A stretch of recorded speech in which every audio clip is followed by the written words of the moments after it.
하마스와 이스라엘 간의 전쟁이 발발했습니다.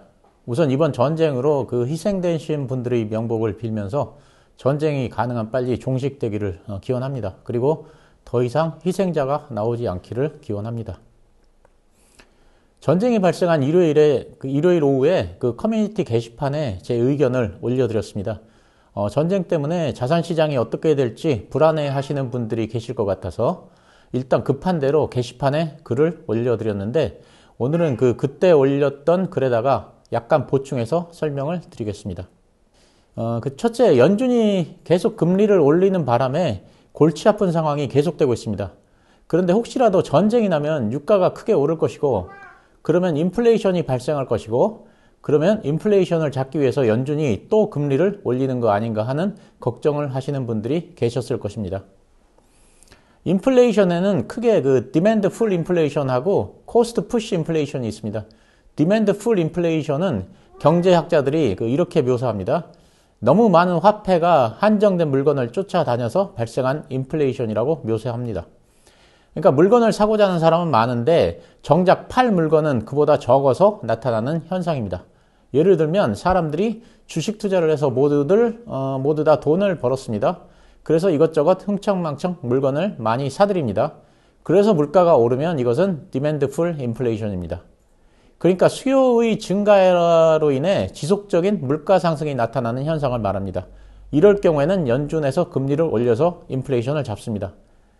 금리를 올려서 그 디맨드를 줄이는 것입니다. 하지만 그 코스트 푸시 인플레이션은 생산을 위한 비용의 증가로 발생하는 물가 상승을 말합니다. 1970년대 오일 쇼크 사태는 그 코스트 푸시 인플레이션의 그 대표적인 사례입니다. 1973년 중동 전쟁 이후에 산유국들이 석유를 무기화해서 원유 공급을 줄였습니다. 그러자 유가가 약 4배나 폭등했습니다.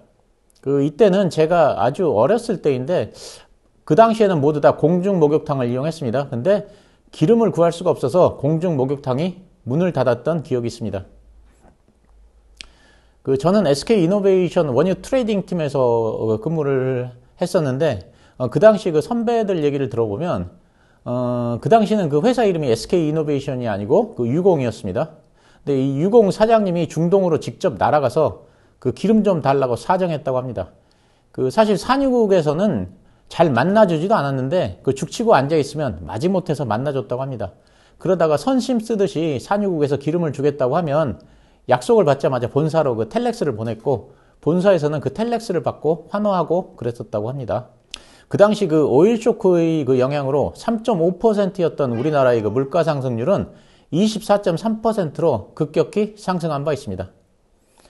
이렇게 생산 비용이 증가하면 생산 활동을 위축시켜서 경기 침체를 초래할 수 있고 코스트 푸시 인플레이션이 발생하면서 동시에 경기가 둔화되는 스태그플레이션이 나타날 수가 있습니다.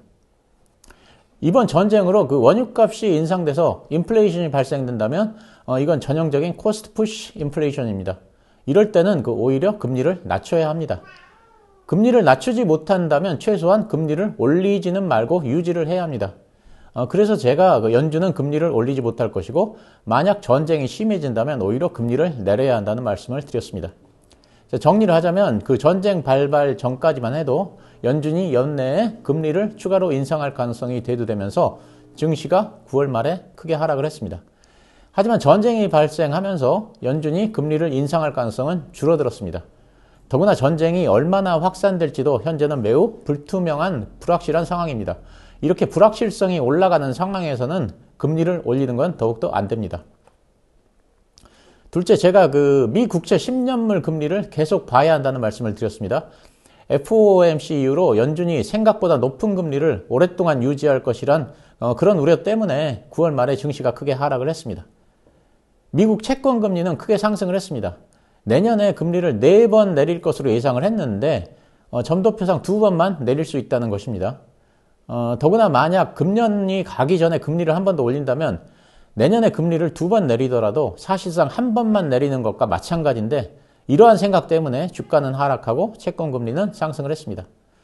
그래서 저는 주식을 매수하려면 10년물 미국 국채 금리가 꺾이는 것을 보고 매수를 하자는 말씀을 드렸습니다.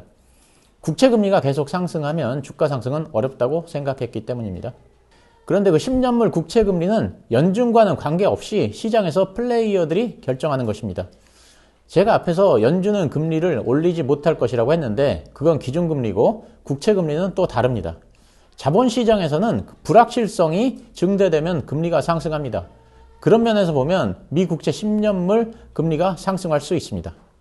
하지만 반대로 전쟁 때문에 유가가 오르고 생산 비용이 증가하고 생산 활동이 위축돼서 경제 여건이 악화된다고 생각하면 경기 침체를 우려해서 국채 금리가 내릴 수도 있습니다. 이 부분은 시장에 참여하는 플레이어들이 어떻게 생각하느냐에 따라 달려 있습니다. 어쨌든 오늘 밤에 미국 그 채권 시장이 열리면 플레이어들이 어떤 생각을 하는지 좀 더 명확하게 알 수 있을 것 같습니다. 셋째, 제가 월요일에도 커뮤니티 게시판에 글을 올려드렸는데요. 아무리 생각해봐도 저는 그 전면전으로 갈 가능성은 없는 것처럼 보인다는 말씀을 드렸습니다.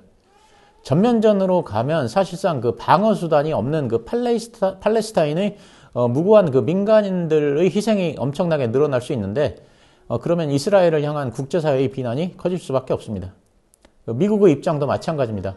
그 전면전을 지지할 경우에 팔레스타인 민간인 학살에 대한 그 피해를 묵인한다는 것인데 이렇게 될 경우에는 그 미국을 향한 국제사회의 그 비난이 커질 것이고 특히 무슬림들의 그 분노가 커질 수 있습니다.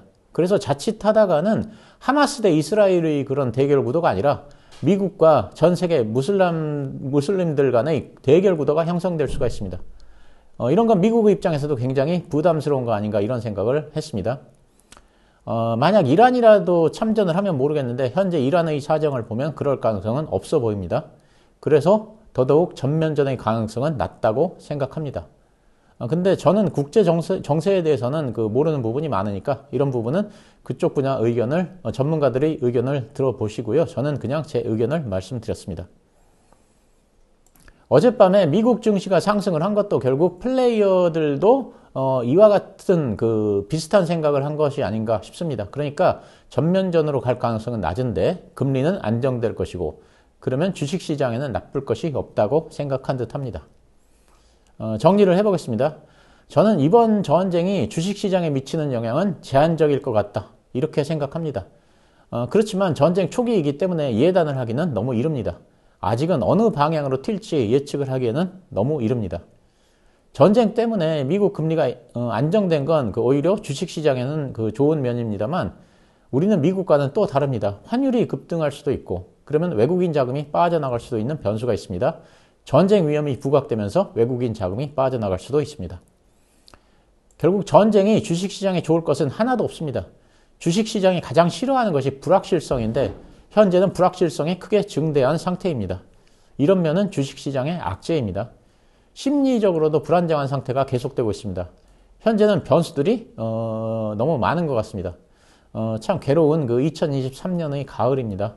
모두들 큰 손실 없이 이번 위기를 잘 넘길 수 있기를 기원합니다. 감사합니다.